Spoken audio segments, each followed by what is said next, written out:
Buenas noches, bienvenidos a una nueva edición de La Bitácora, un programa de Popular Televisión Galicia. Hoy es lunes 22 de abril de 2013. En nuestra mesa de trabajo se sienta hoy don Antonio Plata, es decano del Ilustre Colegio de Abogados de Coruña y presidente del Consello Galego de Abogacía. ¿Qué tal, don Antonio? Buenas noches, bienvenido.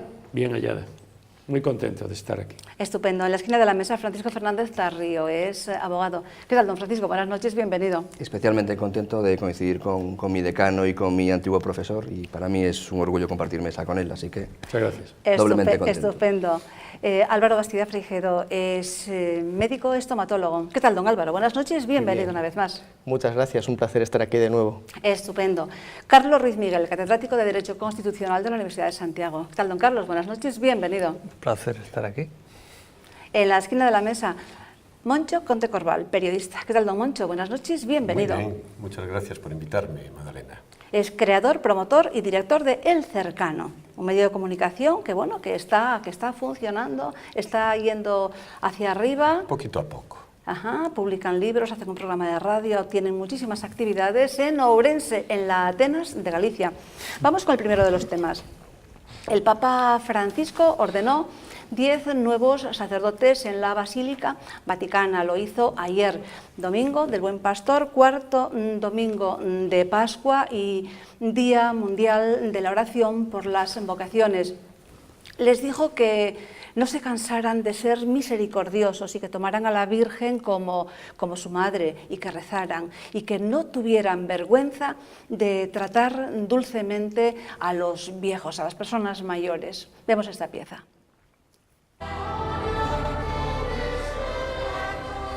La ceremonia de ordenación de sacerdotes es larga y muy emocionante y el momento del abrazo entre los nuevos sacerdotes y su obispo es inolvidable. Esta era la primera del Papa Francisco, fue en la Basílica de San Pedro y el Papa la vivió con gran intensidad.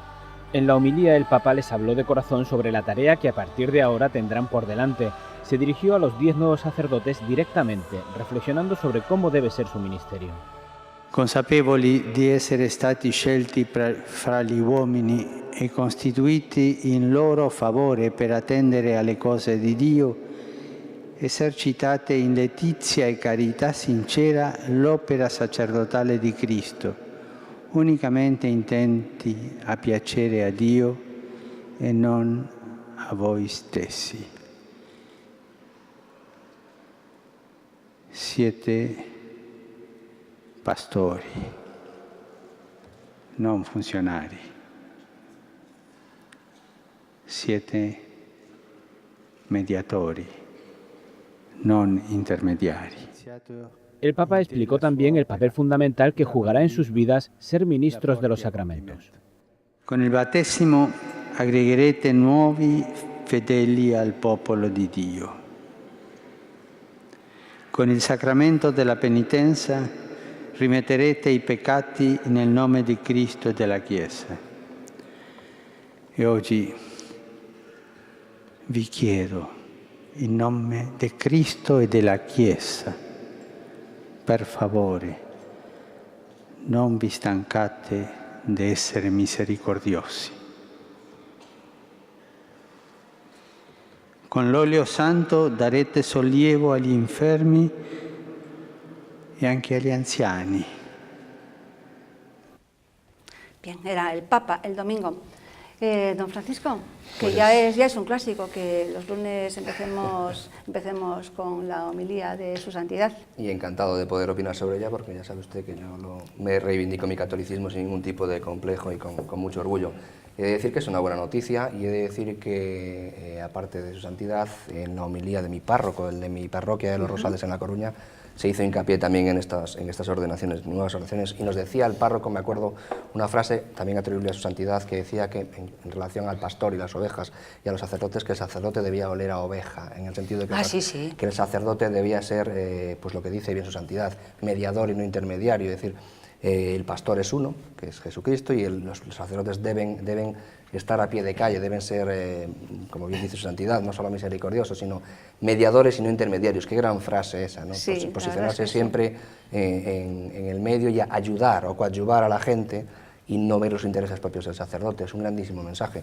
De momento, todo han sido estupendos mensajes de su santidad, y sí que hay que hacer un llamamiento, desde mi punto de vista breve, a dos cosas. Primero, que los que creemos que oremos por nuevas vocaciones, porque falta le hacen a la Iglesia Católica, y en estos momentos, a la Iglesia Católica en general siempre, y en estos momentos especiales, en la época en la que estamos, yo no quiero dejar de decirlo, diré siempre que venga de aquí a junio, que los católicos marquen su casilla en la declaración de la renta y contribuyan y colaboren a la grandísima labor que hace la Iglesia Católica, muy a pesar de muchos que la critican, pero no son capaces ni de acercarse mínimamente a la labor social que hace la Iglesia. Sí. Entonces considero que es importante ambos mensajes, orar por las vocaciones y por las nuevas vocaciones, y que los fieles contribuyamos al mantenimiento de la Iglesia. Es cierto, y de hecho vamos a hacer un programa especial de qué hace la Iglesia con todo este dinero que recibe. Bien, vamos entonces con otro tema, maratones en las grandes capitales del mundo en homenaje a las víctimas de Boston. El de Londres fue multitudinario, pero también lo hubo en Coruña, y es más cercano y es más nuestro. Oímos las palabras del técnico del Ayuntamiento, técnico de deportes del Ayuntamiento de A Coruña.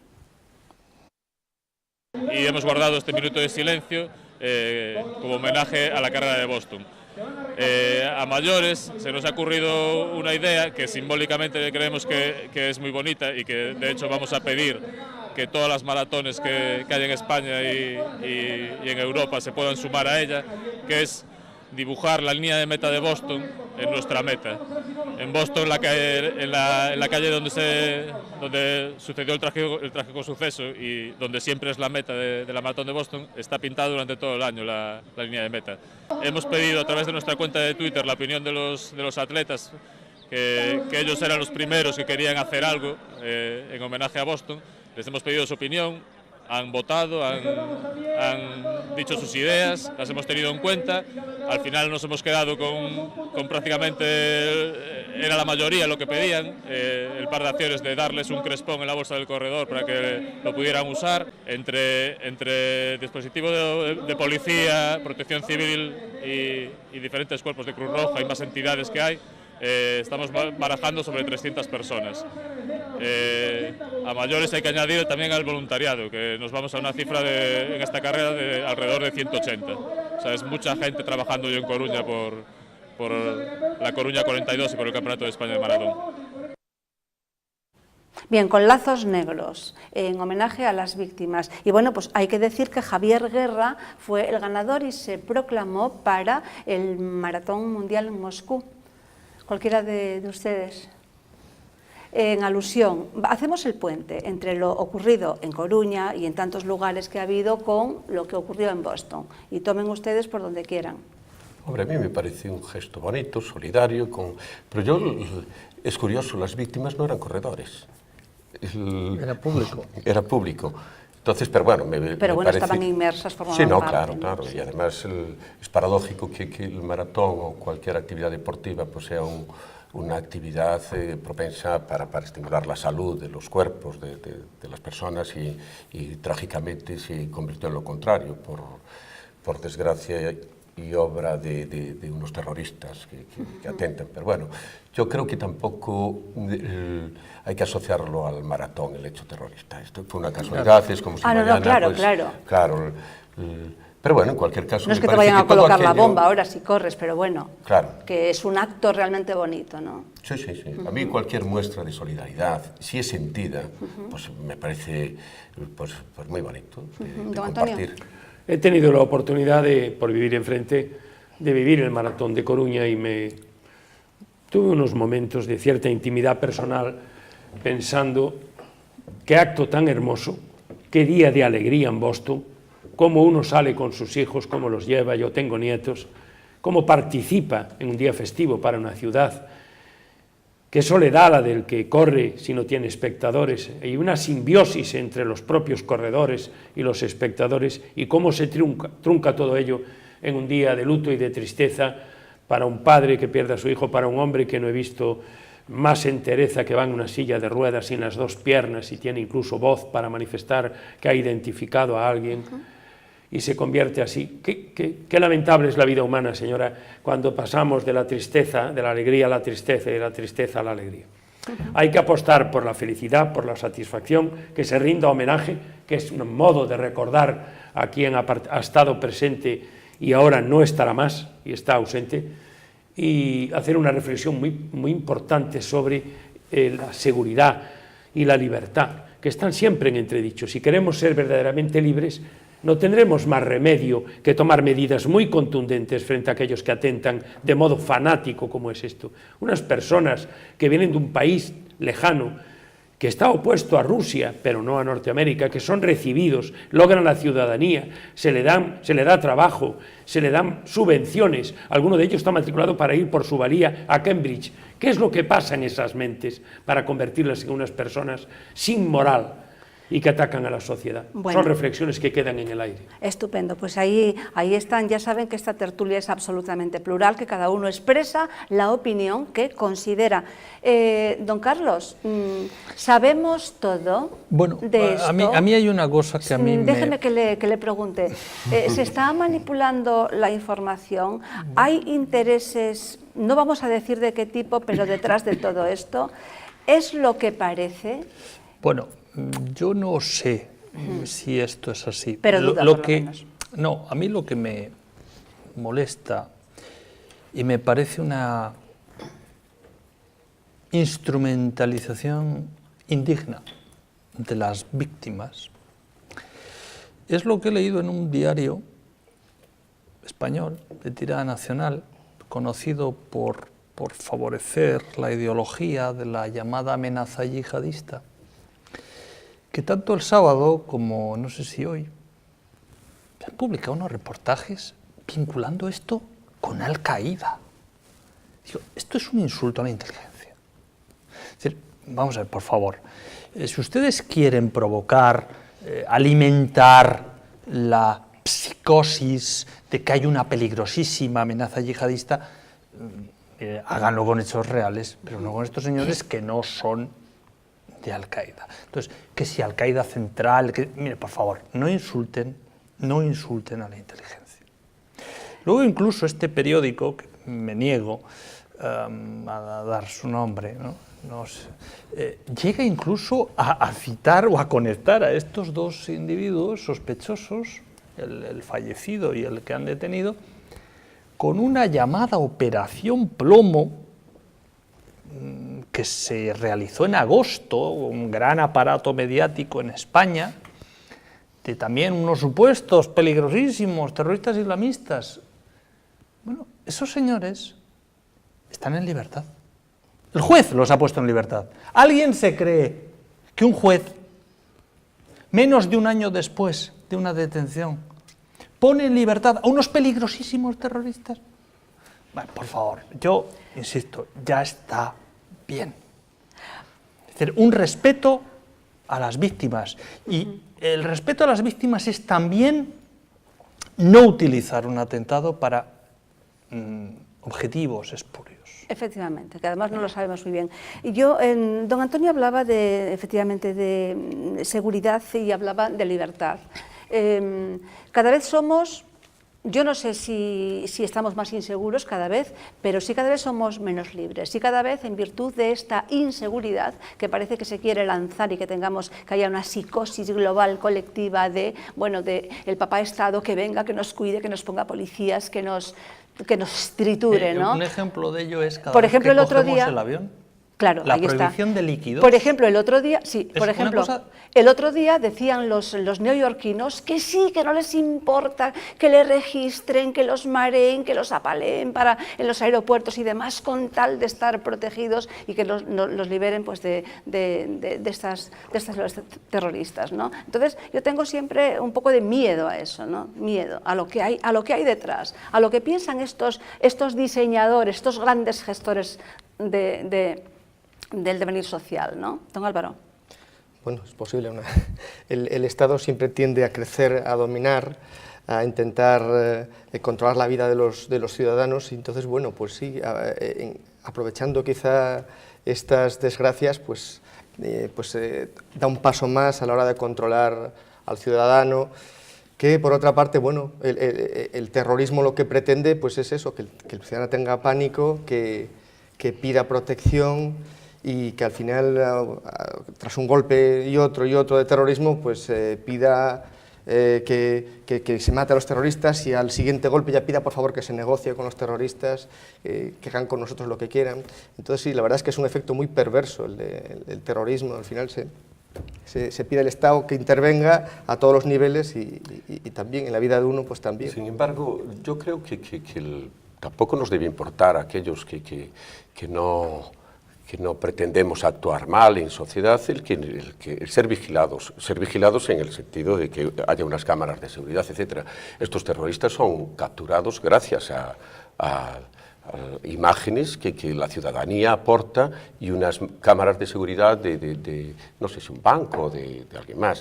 Es decir, que tampoco hay que tener psicosis a no ser libres por el hecho de que por una calle pues podamos ser captados por unas cámaras. Otra cosa es que manipulen esas imágenes en favor de algún interés espurio, como dice Carlos, pero a mí no me preocupa nada. Yo creo que además el mundo está tan loco, etcétera, que siempre ganan además los malos, Esperemos que al final triunfe el bien. Lo que pasa es que nunca se puede olvidar el otro lado de la moneda, es decir, que el Estado tenga cámaras de seguridad en la calle y puede darte seguridad, pero tú como ciudadano tampoco tienes una garantía cierta de que el Estado no esté manipulando esas imágenes o las utilice para otro tipo de historias. Entonces hay que buscar un equilibrio muy frágil entre libertad y seguridad. Y en Estados Unidos tienen una virtud que, por ejemplo, aquí no tenemos, que allí sí hay movimientos pro derechos civiles fuertes en ese sentido, en un sentido y en el otro. Allí hay, ¿por qué no decirlo? Hay milicias, hay gente armada, es otra concepción de la seguridad muy diferente a la nuestra. Nosotros hemos tenido gravísimos problemas de seguridad y de investigación en atentados que nos han costado grandes dramas y, sin embargo, allí, pues, con la misma crítica que le hacen al Estado, que no es un país verdaderamente estatista o es el menos estatista de todos, cuando hay un problema de este tipo se unen y apoyan a sus fuerzas de seguridad y se unen todos como país. Yo le pongo un ejemplo muy claro. En Estados Unidos, en el atentado de Boston, lo que es la zona del accidente se quedó absolutamente impoluta y se ha investigado palmo por palmo. En España los trenes del 11M se apresuraron a destrozarlos, desmontarlos y no se sabe muy bien dónde están. Son diferentes culturas, pero es cierto que hay un equilibrio muy frágil entre seguridad y libertad. Se manipula mucho y se crean escenarios ad hoc y bueno, hay muchos problemas, hay muchos casos todavía sin resolver en Estados Unidos y se han manipulado, bueno, desde el siglo pasado y el anterior. Merecía esto un especial, un monográfico, pero vamos con otro tema.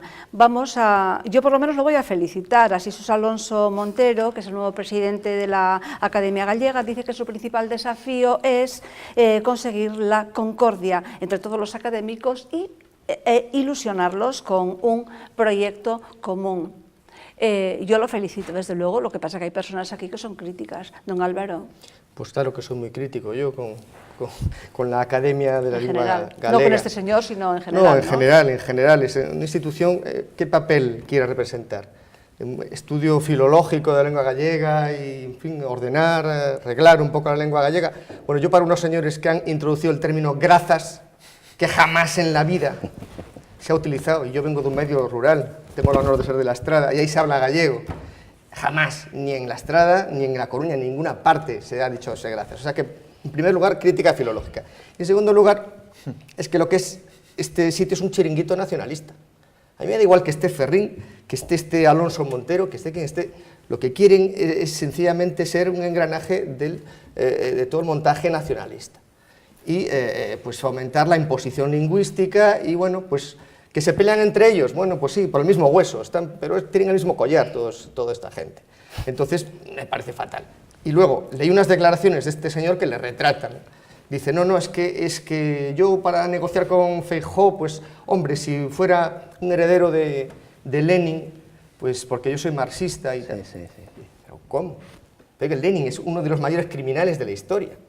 Y usted se considera heredero. Es como si dice, no, es que si fuera heredero de Hitler yo me sentiría, como yo soy nacionalsocialista. ¿Qué dice este hombre? Se retrata con esa frase. Yo no quiero un heredero de Lenin al mando de esta cosa. Lo que pido es que no haya ni un duro más para esta institución. Que se sufraguen con sus cuotas y que si quieren montarse aquelarres nacionalistas, pues que se los monten. Pero con su dinero, no con el del contribuyente. Yo quiero decir una cosa, un poco al hilo que dice don Álvaro, porque he leído un artículo en el que glosa la personalidad del nuevo presidente y le cita entrecomillado diciendo yo soy un mal marxista, pero aspiro a ser un buen marxista.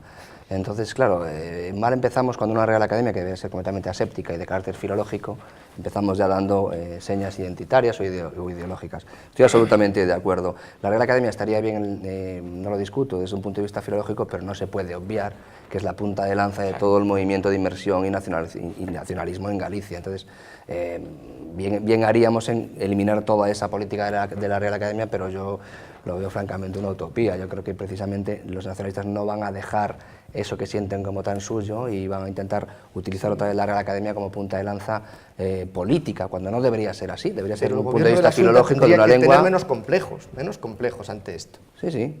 Y dejar de subvencionar todos esos chiringuitos, no solo sino otros muchos. Es un mal endémico el de las subvenciones. Pero se acompleja, es un complejo que tienen ante estas cosas. De todas formas, fíjate que Méndez Ferrín tachó a Alonso Montero de no nacionalista. Bueno, teniendo en cuenta que es Méndez Ferrín, no hablando de nacionalismo, pero de lo que lo tachó fue de no nacionalista y apoyó la candidatura. Es que estamos hablando de Méndez Ferrín, que apoyaba Iniciativa Internacionalista, el grupo más cercano a Riba Tasuna. Para ese señor supongo que casi todo el mundo que no sea no es verdad que Alonso Montero no es nacionalista. Es verdad, porque él lo ha confesado públicamente. Pero bueno, lo que sí debíamos, yo no soy quizás tan radical en el sentido de que ninguna subvención, yo creo que hay actividades que debemos apoyar desde pero depende también de la etapa, ¿no? En una etapa de pero tanta con un crisis, equilibrio realmente. Lo que no se puede es pretender que 500.000 euros, que son los que percibe actualmente la Academia, es mucho dinero. Es mucho, ¿no? Y después, ¿con qué resultados? Como dice el amigo, para decir gracias. Pero eso está admitido. Lo han impuesto ¿Es normativo? ¿Pero es normativo? Sí, la norma la hace la Real Academia. Ah, yo creí que lo decían algunos, pero que no, pero que no estaba... Dijo la Academia de la Lengua que grazas, de ahora en adelante. ¿Qué hay que decir cuando grazas? nadie jamás lo dijo en Galicia. De todas formas, ¿creéis que la Academia va a llevar un rumbo pacífico? Como decía Manolo Rivas, que lo que deseaba era paz, amor y humor para este nuevo. Yo le vaticino bastantes problemas. Vamos a oír las palabras del señor Alonso Montero. Quizáis en Galicia a sociedade aínda hai determinados sectores que non se mobilizan en favor da causa do idioma e, polo tanto, en favor do que poida facer a Real Academia Galega, como acontece no espazo sociolóxico onde está a Academia Vasca ou onde está a Academia, o Instituto de Estudios Cataláns. Don Carlos. Bueno, yo la verdad es que no tengo absolutamente nada que reprochar al señor Alonso Montero, pero a mí yo coincido en que la Real Academia Gallega me parece que recibe muchísimo dinero público, una cantidad de dinero público que creo que no está justificada, porque, entre otras cosas, esa utilidad social que debería tener, el caso de las grazas creo que es muy expresivo, ¿no? Más bien parece que se dedica más que a respetar, a proteger, o como hacía, ¿no?, la Real Academia Española, ¿no?, cuidar, sacar brillo al idioma. Aquí está dedicándose a inventar, siguiendo los modelos de las academias vasca y catalana que han inventado idiomas artificiales. Sobre todo la vasca. Y la catalana. Bueno, la catalana hace más años, a comienzos del siglo XX, porque el catalán actual no es el catalán tradicional tampoco. Pero bueno, en fin, es un idioma artificial más impuesto. Bien. Entonces, bueno, lo que sí que también, lo que ha dicho Moncho, es verdad, es una academia muy dividida, en fin, donde yo creo que vamos a ver muchas noticias no muy positivas. O sea, que va a dar juego, va a dar juego, ¿no? Yo creo que sí. Bueno, vamos a ver, don Antonio. Yo también me quiero pronunciar. ¿Usted es tan crítico dentro o no? de una línea de aceptación de cuánto tengo que oír. Vamos a ver, hay un sí rotundo a que exista la Academia Galega. A mí me parece que el idioma galego, y cuantos más años cumplo, más me satisface. ¿Pero con grazas incluido? No con grazas incluido, que le doy la razón, evidentemente, a mi compañero Álvaro. y estoy de acuerdo con la perversión que es instrumentalizar un idioma nuevo que no lo tiene el pueblo. Yo me he criado en el pueblo, soy hijo de maestro nacional, Hai que falo proteger eso. falo galego, enténdeseme ben, Claro. domino galego, dou discursos en galego no meu colexio, e non necesito ningún dicionario novo con termos que non son capaz de entender. E fala un galego moi bonito. Entonces teño que decir, Bendoa. solamente polo hecho de recordar a Rosalía ou de recordar a Curros, chégame a Pondal, que son os bardos principales, solamente por eso debemos cultivar, axudar, non sei se é moito ou pouco, pero se está ben empleado, pois está ben dado, pero que se emplee. Eu que creo é que a academia actual, cos componentes que ten, hai xente dentro que aprecio moito, ten un forte contenido politizado, ten un forte contenido. Son moi poucos 27. Víose que aí había unha división de 12 contra 12 con dous tal, en fin. Se así se entra e así se discute, fai falta a delación, a traición de un, ou polo menos o cambio de senso dun, para que perviva o outro, neste momento nesa academia non vai haber paz ninguna.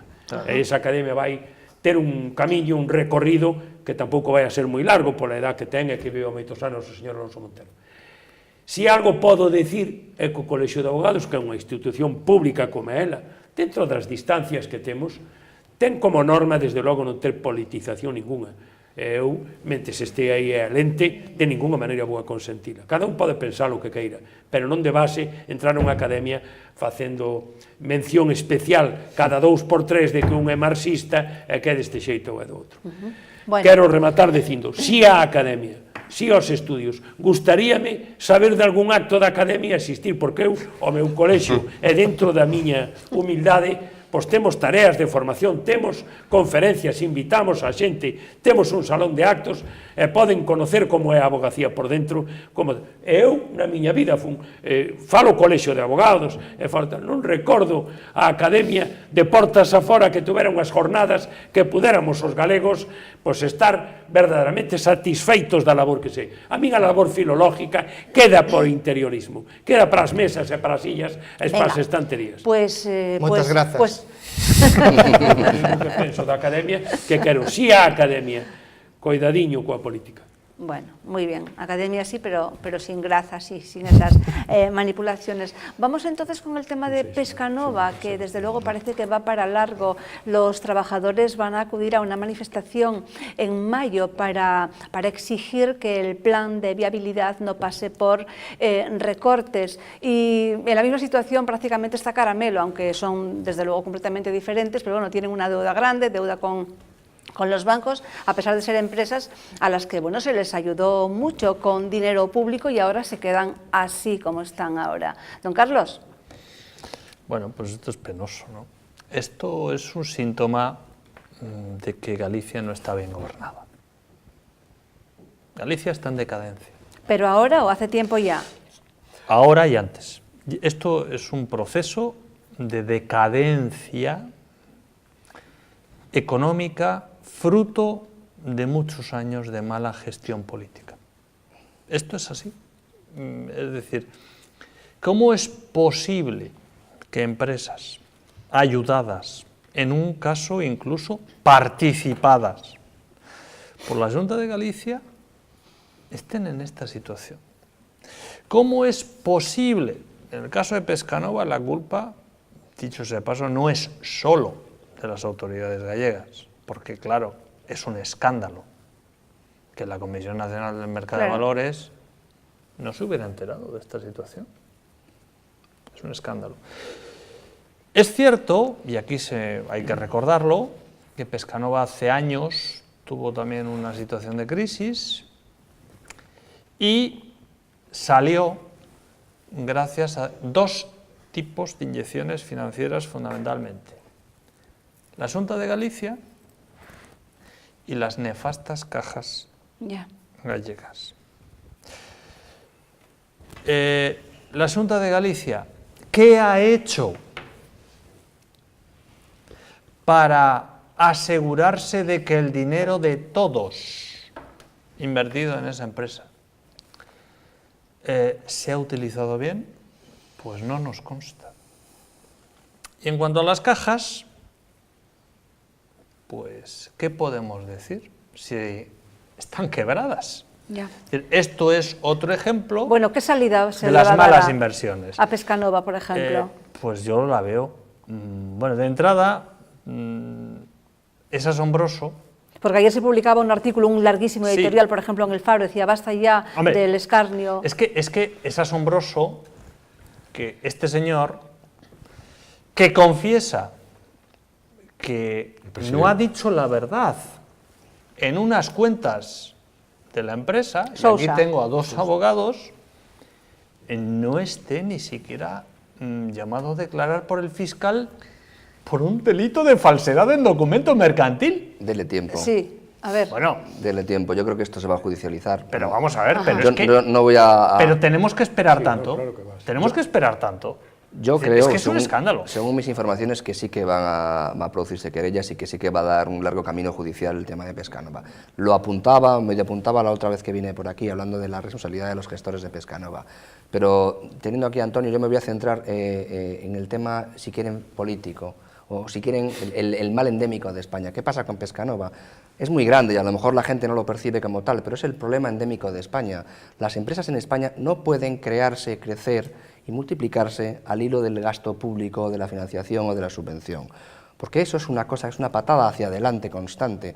Es cierto que se le dieron 7.000 millones de pesetas en su día, es cierto que ha pedido un montón de ayudas a la Unión Europea, y todo eso embarra lo que debería ser una empresa productiva.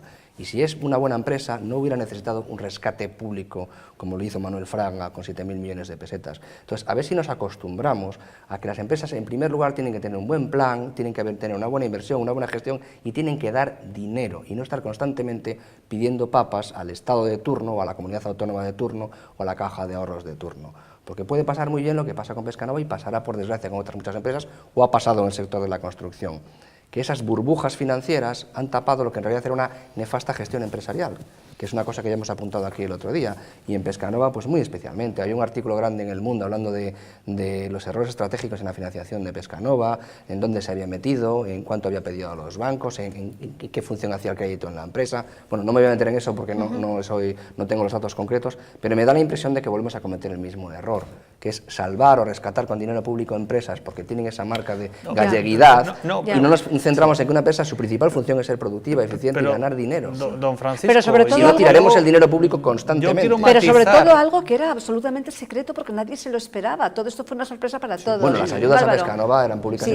Bueno, puntualmente sí, pero nadie sabía que íbamos a estar... Hace 3 meses no sabíamos para nada que íbamos a estar comentando esto. Una de las empresas punteras y emblemáticas de Galicia. Los analistas la consideraban de las mejores para invertir. Claro. No, pero yo quiero matizar una cosa que ha dicho don Francisco. Yo en principio no estoy en contra de que se haya dado dinero público a Pescanova. Lo que estoy en contra, porque no nos engañemos, los estados más capitalistas del mundo han dado dinero público a empresas estratégicas, como se llama ahora, sistémicas. Pero a cambio imponían unas exigencias de control. Claro. Cosa que en España tenemos la mala costumbre de no hacer. En España el dinero público es toma. Se hace con los pequeños, ¿eh? No, toma, pero voy a ver qué haces con ese dinero y vamos a controlar. Pero el toma es cuando la empresa va mal. El problema Bueno, es que en España se hace de inicio, se mira la subvención al inicio. A mí me parece penoso el tema de Pescanova, y me parece ya superlativo el hecho de que las empresas las hacen las personas, indudablemente. Esta empresa las hicieron las personas. El señor Fernández de Sousa era el que llevaba la empresa. Un señor que unos días antes de presentar las cuentas vende el 50% de las acciones. Pero claro, es que de ahí cómo podemos esperar que esta empresa... Lo que pasa es que hay una falacia extendida en nuestra época, que es que tamaño implica valor. Aquí mientras al autónomo se le niega el pan y la sal, porque es muy pequeñito, porque puede crear un puesto de trabajo, viene alguien con 200 puestos de trabajo y venga, hay un caso en Orense, si me permites el comentar lo que es sangrante, que es T-Solar, que es una empresa de paneles solares a la que se le inyecta una cantidad de dinero público para ahora, al cabo de 5 o 6 años, quebrar. Bueno, ya está bien. Y respecto a qué se va a hacer con Pescanova, indudablemente, Yo, que no tengo ni idea, además, ni soy economista, ni pretendo, y además quiero... Es empresario, ya sí, es mucho. quiero pensar en los trabajadores, que al fin son los que más pena me dan en este asunto, pero realmente, si son 3.000 millones de euros la deuda, sí. Mire usted, a mí me sale que a un autónomo le dé usted 300.000 euros para crear su chiringuito y yo le digo que 10.000 personas mañana montan su negocio. Claro, puestos a ayudar, ayudemos de esta forma. Y los tamaños, pues mucho cuidado, porque estamos viendo que los tamaños empiezan, en fin, a sonar otras campanas que nos asustan a todos. Sí, a mí esta maniobra que hizo Fernández de Sousa realmente es decepcionante. Yo era una persona que tenía cierta admiración a la empresa... Cómo crear riqueza para nuestra tierra, tierra, sobre todo tenía admiración a su padre, que fue el que inventó todo este sistema, fue pionero de congelar el pescado en alta mar. Fue el que inventó esto. Entonces, para mí, Pescanova es una cosa que me despierta admiración y se me ha caído el ídolo, una cosa que yo admiraba mucho. Y entonces, pues, tiene 1.500 empleados en Vigo, 10.000 en todo el mundo, y se ve que ha habido una mala gestión por parte de este hombre. A mí me recuerda al capitán del Costa Cruceros, aquel que embarrancó el barco y fue el primero que se escapó en la lancha, ¿no? Y esa venta precipitada el día antes, con nocturnidad de sus acciones, pues de verdad es como el capitán que se escapa, hablando de barcos y tal, pues es que se escapa y que no se queda a pilotar o a ver cómo puede solucionar ese naufragio. Luego hay unas luchas internas, ¿no?, entre accionistas, que también puede haber tenido su intervención. Está DAM, que es una empresa catalana muy nacionalista.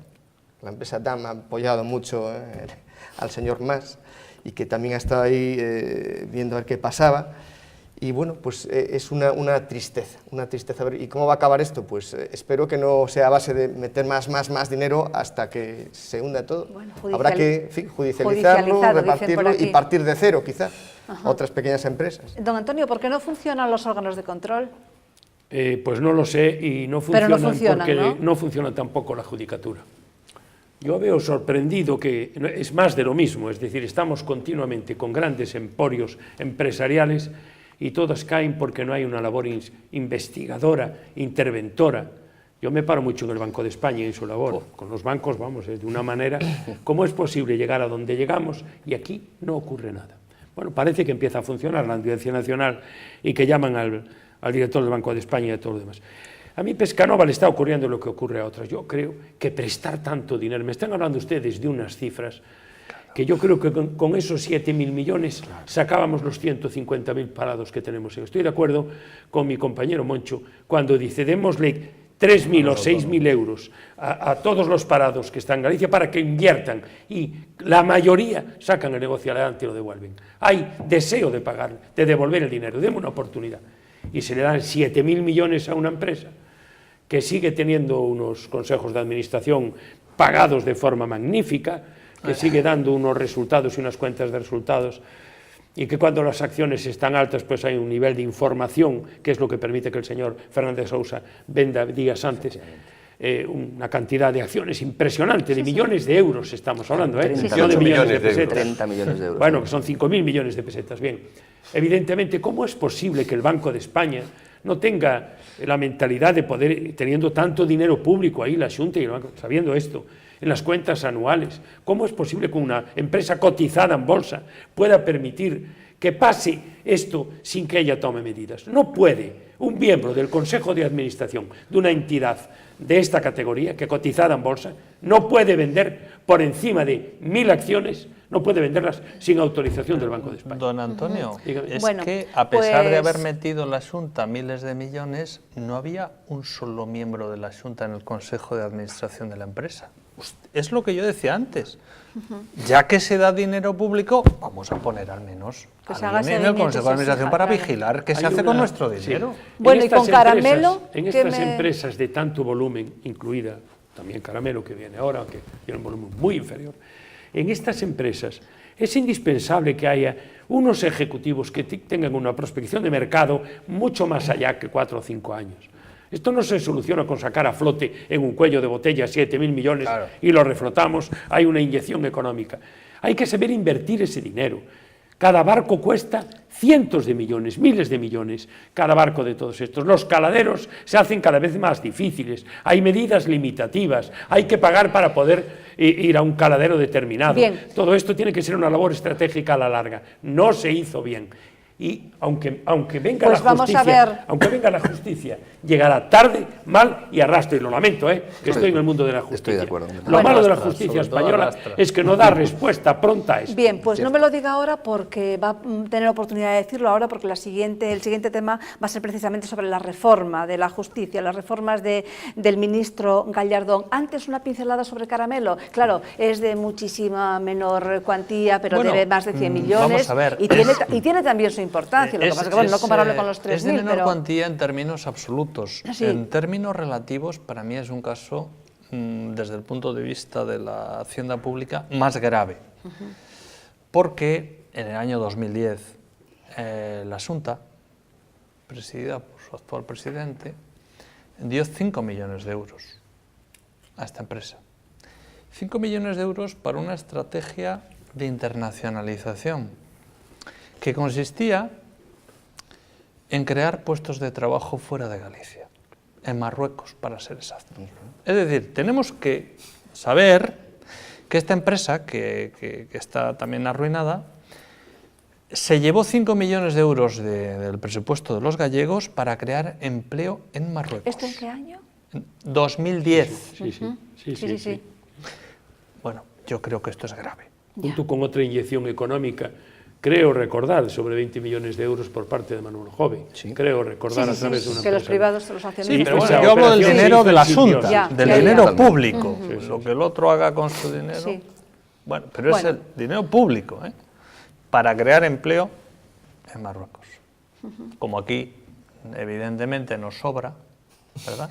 Bueno, pues nada, lo dejamos Sobre también para empleo y otro sobra día dinero. pendiente, porque también estamos pendientes de su publicación en el BOE y bueno, pues a ver qué ocurre. Bien, pues son varias las reformas, como decíamos, que va a afrontar el ministro Gallardón. La del aborto, bueno, pues suscitó gran polémica, tanto es así que los socialistas han amenazado con proponer la ruptura del concordato, de los acuerdos con la Santa Sede y también acudir al Constitucional por la iniciativa. Pero hay otras reformas con las que, desde luego, los juristas no están nada conformes. Don Antonio, su turno, su tema. Es un tema que no es mío, es un tema de la abogacía y de la justicia con mayúscula. Digo que es su tema porque lo vives siempre vivo, que se sí. expresa. Sí, no, pero lo vivo, pero ya me voy reposando. Y lo domina, claro. Me voy reposando. Bien, desde que llegó el señor Gallardón, en un ánimo de una actividad inmediata, pretende la elaboración encomiable de una serie de leyes, de unas medidas que son necesarias en la justicia y que llevamos mucho tiempo reclamando. Yo lo que no estoy de acuerdo es con el sistema con que está abordando estas cuestiones. Pretende un marco muy rápido, excesivamente rápido, lleva poco más de un año en el Ministerio, abordar la Ley Orgánica del Poder Judicial. Actualmente, aunque no es de su ministerio, está absolutamente concatenado con el Ministerio Económico de Guindos en la Ley de Servicios Profesionales, elaborar una nueva Ley de Enjuiciamiento Criminal. Se está tocando desde la Ley de Servicios Profesionales, indudablemente, la Ley de Demarcación y Planta, que es una ley muy importante. ¿Qué es eso exactamente? Hay que modificar las cabezas, los juzgados, dónde van a ir los tribunales. Se está elaborando ya un tribunal de instancia y unos tribunales de base. Se está superando el concepto de juzgado de instrucción y juzgado de primera instancia. Se están centralizando cada vez más, cosa que no... ¿Cómo se sustancia eso en cómo afecta al ciudadano? Hablemos para los ciudadanos. Pues le voy a decir de dos maneras o tres. Primero, y me gustaría que mi compañero, que está muy instruido también, abordara este tema sin perjuicio de los demás compañeros. Primero, para el ciudadano, alejando la justicia de los mismos. Si a usted le digo que en este momento, y empieza a hervirme la sangre, el señor Gallardón pretende erradicar, eliminar de los 83 colegios que hay en España, que hay 50 y tantas provincias, y de los 83 colegios, que no son muchos, en Francia hay 176, y son 60.000 abogados. Aquí somos 160 y solo tenemos 83 decanos, menos de la mitad, pues pretende dejarlos en 17 o 19, uno por comunidad autónoma. Y, excepcionalmente, escuche el adverbio, 1 por provincia. ¿Qué significa esto? Eliminar centros donde hay algo de poder, algo de comunicación, instituciones públicas. Desde los Reyes Católicos y desde 1760 el Colegio de La Coruña existe y estamos en contacto con el pueblo. Yo esta mañana, antes de venir aquí, he tenido 20 personas en el colegio y las atiendo feliz como decano, con sus problemas, abogados, problemas que tienen el turno de oficio y como yo los demás decanos. Bueno, pues de golpe y porrazo, este señor se le ocurre suprimir los colegios. Bien, ¿qué pretende con ello? Perdone que le interrumpa, precisamente, y además creo que salen gratis al ciudadano. Me alegra que lo comente, porque este es un anteproyecto, veo que está usted muy bien informado, señor. Digo, que ¿cómo se les ocurre suprimir algo que no cuesta dinero al ciudadano? Y el señor de Guindos pretende eliminar el Colegio de Coruña, donde yo tengo 16 empleados, pago IVAs, pago salarios. Y sale gratis al Estado. Y no le cuesta un duro, y es un centro de cohesión, que es más importante. Bien, ¿por qué se elimina entonces? Repregunto. Porque se ha levantado por la mañana y ha mirado para arriba y se le dio. Esto no tiene puede ser por eso. Es como le digo, bajo la capa de la liberalización, todo es libre, esto también es una liberalización. Y yo no la entiendo así. Vamos a oír al señor Gallardón, vamos a oír las palabras del señor Gallardón. Me dan sarpullido. Que hemos demostrado, al buscar una fórmula de consenso en torno al tema más polémico y debatido de esta ley, que por encima de cualquier otra consideración, señorías, seamos ciertos, es el sistema de elección de los vocales del Consejo General del Poder Judicial, habiendo introducido una fórmula en la que pueden reconocerse los distintos partidos políticos, en la que pueden reconocerse los ciudadanos, en la que pueden reconocerse los distintos sectores sociales, y haberlo hecho a costa de ceder respecto de alguna de nuestras premisas iniciales, y que es una inversión que terminará dando sus frutos en un momento en el que nos encontremos con un interlocutor identificable que acierte a asumir esa demanda ciudadana, que esté por encima de los intereses de partido, o me corrijo, que esté con una visión más amplia de lo que son los auténticos intereses de partido, que no pueden ser distintos de ninguno de los partidos de lo que son los intereses de la sociedad. Don Antonio Platas dice que eso no es así. Eso no es así, está mintiendo este señor. Está manifestando lo que no es verdad. Está haciendo a quien lo escucha, tiene muy buena voz, es muy buen orador, pero su contenido es absolutamente contrario a cuanto pretende decir. Lo que pretende es conseguir que el poder político, el Ejecutivo, el Gobierno y, por más decir, su partido, tenga absolutamente control sobre el Poder Judicial y nos convierte en una marioneta a todo el Estado. Cuando el Poder Ejecutivo está verdaderamente pues con unos problemas muy serios de corrupción, yo no digo de cohesión, el Poder Legislativo no existe porque hay un orden jerárquico y en el Parlamento se vota tocando un botón y no se desmarca nadie y nadie discute una ley. Y por supuesto, los de la oposición teniendo mayoría ni siquiera se estudian prácticamente las enmiendas. Hay dos poderes que están fuera de todo control y desacreditados para mí. Queda un poder que es el Poder Judicial. Y este Poder Judicial está diciendo que va a reformar la ley orgánica del Poder Judicial para que no esté sometido al poder político. Es todo lo contrario. Eso lo prometió y ahora se cambió. Y quiere tener el control de los jueces que estén en el Tribunal Supremo, de los vocales que configuran el Consejo General del Poder Judicial y desde ahí al Tribunal Constitucional. Me siento engañado. Pero también va a reformar la Fiscalía, ¿no? A ver. En relación a la Fiscalía... Sí. No, sí. Cualquiera de los dos, sí. No, en relación a la Fiscalía lo que se pretende es modificar el enjuiciamiento criminal y dándole un papel preponderante al Ministerio Fiscal en la fase de instrucción. Sí, hay que decir que cuando hay un... Pero es un horror eso, ¿no? No hay ningún horror, no. Lo que estamos es dimensionando que cuando se instruye, se averigua un delito, un muerto, un accidente, el fiscal sea el que dirija el procedimiento y el juez sea sencillamente un juez de garantías. Lo que pretende la abogacía es que los abogados tengamos un papel en línea de equilibrio con el poder público, defendiendo como garantes al particular o al protagonista. Este es el juego del derecho. Don Moncho. Bueno, a mí lo que me parece es que contradice su planteamiento hace año y medio, que fue todo lo contrario en la elección de los miembros del Consejo del Poder Judicial.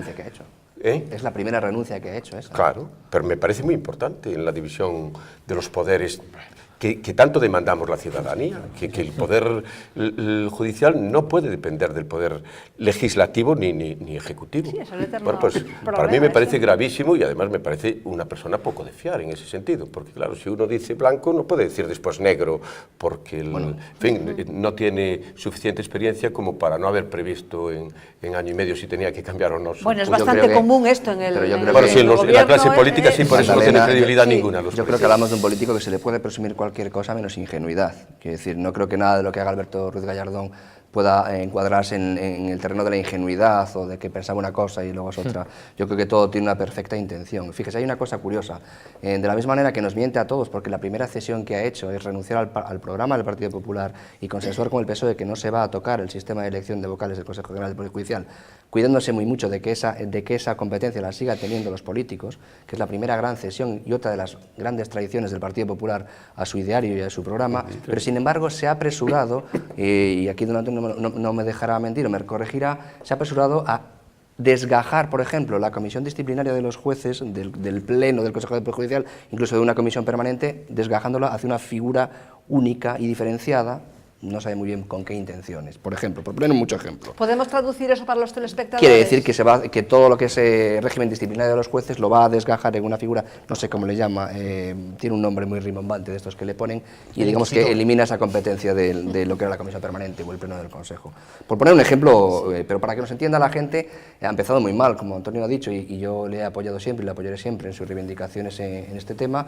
Gallardón empezó muy mal, primero por el talante, porque no ha escuchado al sector. Tiene el dudoso honor de ser el primer ministro de Justicia que pone de acuerdo a todo el sector judicial en contra. Nunca nunca había jueces, secretarios, abogados y fiscales de acuerdo. Sí, y sigue ya. Y también el gran honor de que creo que no ha pisado nunca un juzgado. No, cierto. A pesar de que les había prometido que los tendría en cuenta y que les... Para nada, eso lo ha dicho personalmente en el Consejo. Sí, y por último, respecto a los abogados, que nos toca de cerca, hay tres patas que son muy preocupantes para el ciudadano, no tanto para el abogado, sino para el ciudadano, que son primero la ley de tasas, que todos sabemos lo que ha sido. Gallardón ha pretendido reducir digamos, el colapso de la justicia de una manera muy sencilla, que es como aquel que quiere evitar los accidentes de coche y prohíbe conducir. Claro. Se ha dicho, pues que nadie entra en la justicia, eso por un lado. Claro. La otra pata, a mi juicio, y esta es una cosa muy personal, ha sido la reforma de la ley de justicia gratuita, ampliando, digamos, el umbral para que todo el mundo se amplíe la capacidad para llegar a abogado gratis, digamos, o pagado por el Estado. Y la tercera pata es la mediación, en el sentido de que muy probablemente los abogados, no sé lo que pensará mi decano de esto, nos vamos a ver abocados, salvo que tenga usted grandes cuentas, a trabajar en gran medida para la Xunta, por ejemplo, porque en gran medida la clase media queda fuera de la justicia, quedarían dentro las grandes corporaciones o las grandes cuentas, y el resto iría al saco, digamos, de la justicia gratuita y, por lo tanto, dependiente de la Xunta de Galicia, por ejemplo, por poner el caso de Galicia.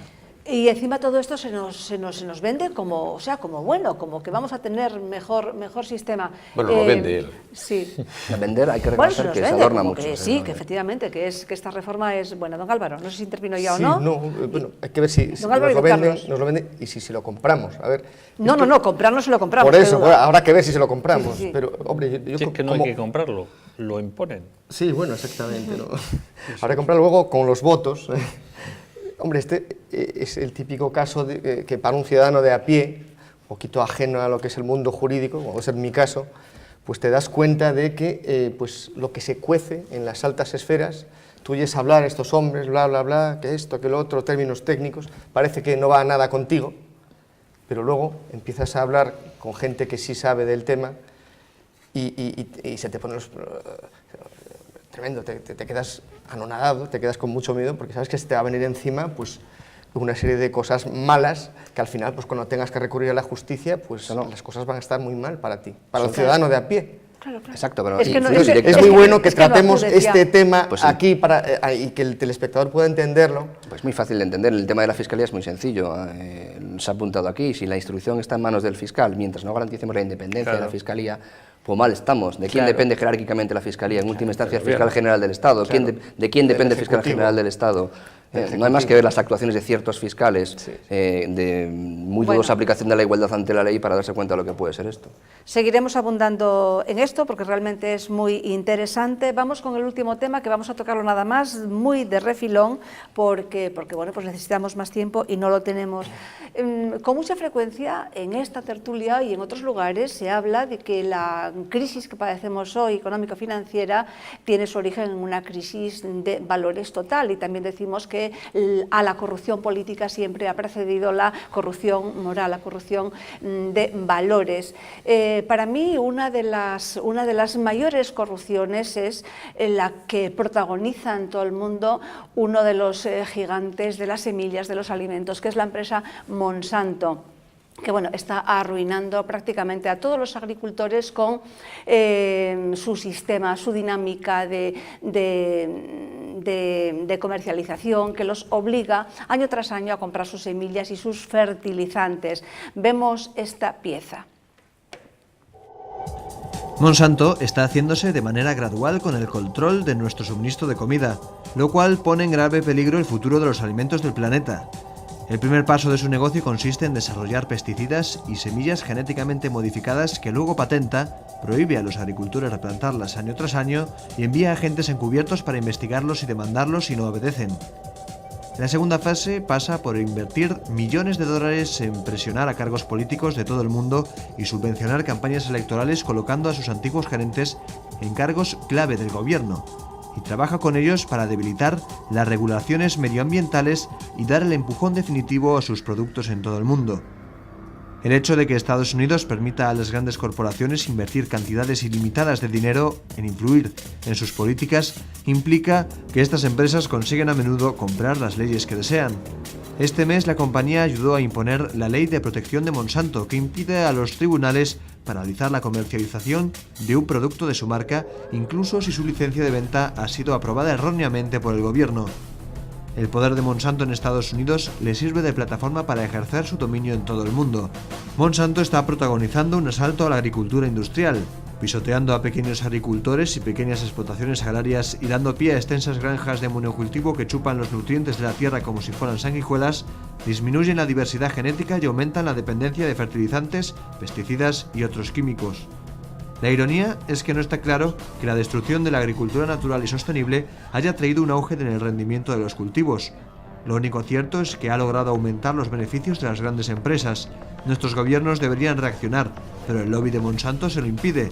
Sin embargo, desde Brasil y Argentina a la Unión Europea, pasando por Canadá y la India, agricultores valientes y activistas se están resistiendo y comenzando a ganar batallas.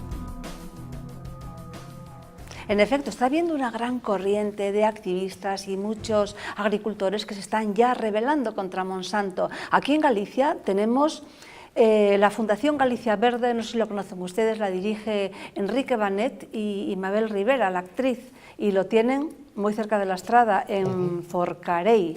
En Forcarei tienen esto. Por cierto, me invitó un año más a la celebración del Día de las Semillas, pero bueno, pues tampoco pudimos ir este año. Esto hay que denunciarlo, porque vivimos una etapa ahora en la que todo está saliendo a la luz, la crisis de las instituciones, la crisis política, y parece que todo se queda en el caso Bárcenas y esto. Eso no es nada comparando con lo que hacen estos gigantes.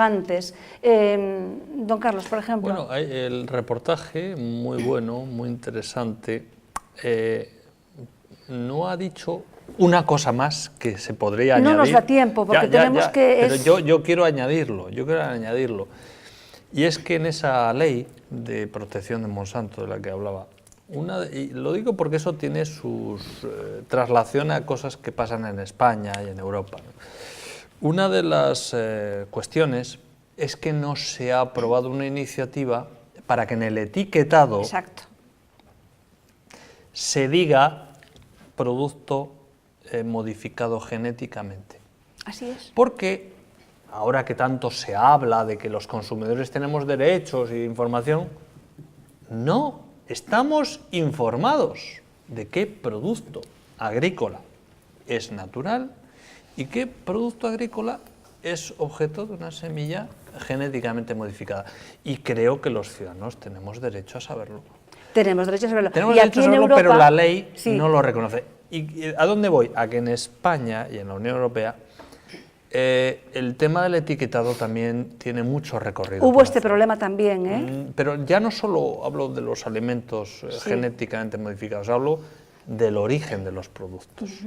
Aquí, por ejemplo, en el Parlamento de Galicia se ha introducido una iniciativa por un grupo parlamentario, no sé exactamente en qué ha quedado, porque en la Unión Europea, por ejemplo, para los productos pesqueros, conservas, etcétera, se dice dónde están elaboradas, Es verdad. pero no de dónde viene.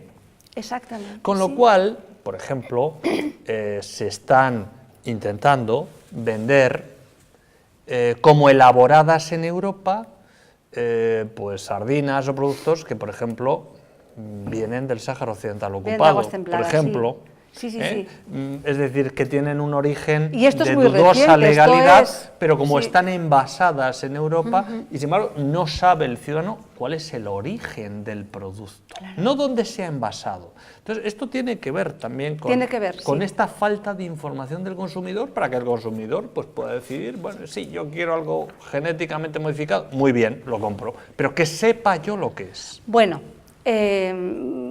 medio minuto para cada uno, porque quiero dejarlo abierto ya, porque me están diciendo que llevamos 64 a mí me minutos. parece un asunto gravísimo. Porque Hay que además estamos hablando de denunciarlo, alimentación. esto hay que denunciarlo más. Pero claro, ¿cómo van a vigilar el etiquetado y cómo vamos si corrompen a los que tienen que velar? Claro, si, claro. Si en la propia Claro. industria del tema está la... Porque la es que hay que descubrir, es que hasta ahora el ciudadano no sabía que había, que por ejemplo en el Parlamento Europeo había tanta cantidad de lobistas, que me corregía don Carlos, o más, como parlamentarios. Claro. Monsanto, que lo comentaba antes con Carlos, que de santo tiene poco, ¿no? Monpecador tenía que llamarle. Pues, Monpecador. Esto ya ha sido condenado ya por sobornar en Indonesia a Esto es gente. de familia lo de, Sí. Monpecador. Por sobornar a toda una serie de políticos para darles permisos, darles cosas. O sea, son gente non santa, gente que no duda ante cualquier cosa para imponer sus criterios. Hombre, yo creo que hay que tener... condenar a los transgénicos así en general, tampoco. Pero, No, sí, pero que sí la hay que gente controlar, sepa, que lo sepa, que la gente lo sepa. decida. Efectivamente, hay que controlar estos monopolios que se dedican a estrujar a la gente, no tienen ningún tipo de escrúpulos, que meten unos pesticidas que son tremendos, porque también fabrica pesticidas. Sí, la gente Monsanto, naranja, por ejemplo, sí. La gente naranja que se utilizó en Vietnam para devastar toda la selva y que también devastó la población. Y se probó en Puerto Rico, con la Puerto población. Rico, sí, pues fíjate. O sea, que son gente un tanto peligrosilla. Una la verdad. pincelada. Me da muchísima pena que siempre detrás de todo esté el dinero, ganar dinero. Parece que todo el Dios actual es el dinero. Exacto. El dios Así mamón. es, el dios mamón. Yo no tengo ningún tipo de miedo al progreso, ni a las patentes, ni a los transgénicos, ni nada por el estilo. No creo que haya que reconducirlo a si son malos, buenos, chantajean o no chantajean, porque eso lo hacen muchas empresas multinacionales con tanto poder como ellos o más. Estoy de acuerdo con Carlos que se trata de que nos informen de qué es cada producto y que el ciudadano elija libremente. Y allí donde haya prácticas abusivas o monopolísticas, denunciarlas. Pero me niego tampoco a hacer un debate de lo natural es bueno, lo transgénico es malo. Porque gracias a patentes y a No hablamos de eso. Hablamos de la dinámica de Monsanto, Lo que le quiero decir es que está empobreciendo a la gente. Yo no sé hasta qué punto los debates de Monsanto son en unos sitios empobrecer a la gente y en otros sitios hay intereses comerciales también contrapuestos a Monsanto para sacar otro tipo de productos o pelear simplemente por patentes que ellos tienen registradas antes. Entonces, no me gustaría generalizar. Ciertamente, una empresa de ese calibre, de esa importancia y de ese poderío, seguramente a algún tipo de práctica abusiva. No, es que es todo Monsanto es abusivo. Bueno, eso lo dice usted, yo no lo sé, y como es tan grande y tiene tanta incidencia en tantos sitios del mundo, lo que quiero decir aquí es que a mí no me asusta el progreso, no me asustan las patentes y no me asusta lo transgénico. Otra cosa es que me digan, que me dejen elegir si quiero comprar eso o no. Y yo precisamente quiero debería estar asustar informado. un tipo de progreso, el progreso del mal. Por supuesto, pero eso es ajeno a Monsanto, a quien sea, es malo, es malo, el mal es Pero objetivo. aquí- El mal es objetivo. Aquí, No, desde pero, quiero decir, luego, pero el mal. yo creo que es bueno estar informado porque algunos sí que creemos que los productos naturales son mejores que los genéticamente modificados. Y por eso queremos estar informados para poder elegir lo que para nosotros es mejor. Es una opinión, hay herboristerías y hay farmacias. Bien. Don Francisco, para esas cosas le falta un no. poquito de información que yo le voy a pasar. Información de las consecuencias nefastas de utilizar los productos Monsanto sin saberlo. Por ejemplo, aumento del cáncer. Las malformaciones que está habiendo en lugares, por ejemplo, la India, porque venden un producto con unas características y resulta que no, que tienen las contrarias. Bueno, pero eso ha pasado aquí con aceites y demás, quiero decir que eso es Pero han ido a la cárcel, pero Monsanto se nos vende como bueno, vamos a lo Eso es lo que yo estoy diciendo, que se pueda... Pues muchísimas gracias, don Antonio. Muchísimas Encantado, gracias por haber señora, estado encantado. aquí, don Francisco, Un placer, muchísimas gracias, don Álvaro, gracias, Gracias a don vosotros. Carlos, gracias, y don Moncho, muchísimas gracias. Gracias a ustedes por acompañarnos un día más. Nos despedimos hasta el miércoles, que sean felices.